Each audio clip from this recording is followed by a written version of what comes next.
Soomaali meeshaan maanta waxaan joognaa Gaalkacyo. Gaalkacyaan warkeeda wadayna. Intaan ku sugnaa magaalada Gaalkacyo waxaan runtii aad ula dhacay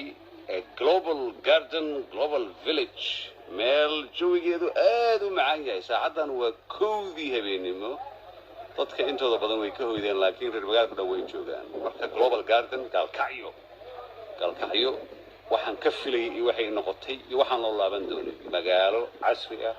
modern ah balaaya dhan ilaahay ka qabtay ruux badan business aad u badan maalgelin iyo investment lagu sameeyay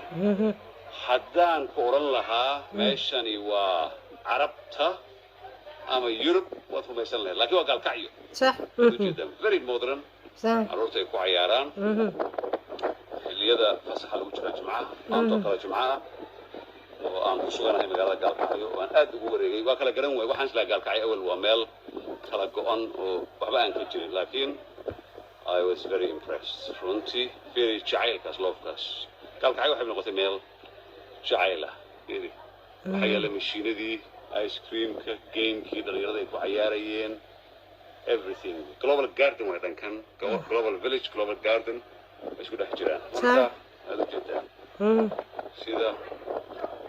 على قرب بدنا ولا له ماش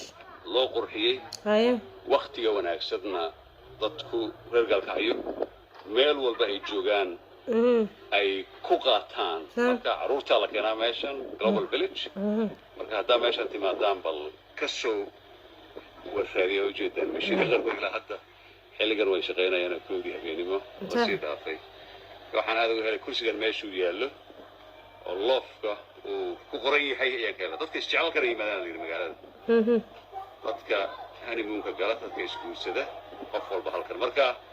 Gaalkacyo haddii aad timaadid dad baa oranaya waa dhankee dhan ma jiro Gaalkacyo waa Gaalkacyo waa magaalo Soomaaliyeed dad Soomaaliyeed degan yihiin tabaa xadaarad leh saacadan صح waa arag wiifoogi adduunka wax carruurta u yaaliyo dadka waaweyn xitaa dhalinyarada baashaalayaan wiifooga aad u jeedaan leyr aad u macaan ما شاء الله قرح marka wadanka lagu soo laabto walaalayaal laga soo reer Gaalkacyo qof walba tahay Gaalkacyo Garden وعبد الناصر سول قفك نو دادينا يا وركان hadda markaan dhameeyo klibka waan korayaa carruurnimada ayaan soo xasuusanaya aad u jeedaan fardihii eeg walaaliyaas markaan Gaalkacyo keenay insha Allah meeshan ayuu aad u jeclaa markuu yaraado waa laakiin 10 jire in weyn noqday farda foolka meesha laga koro ujeedaan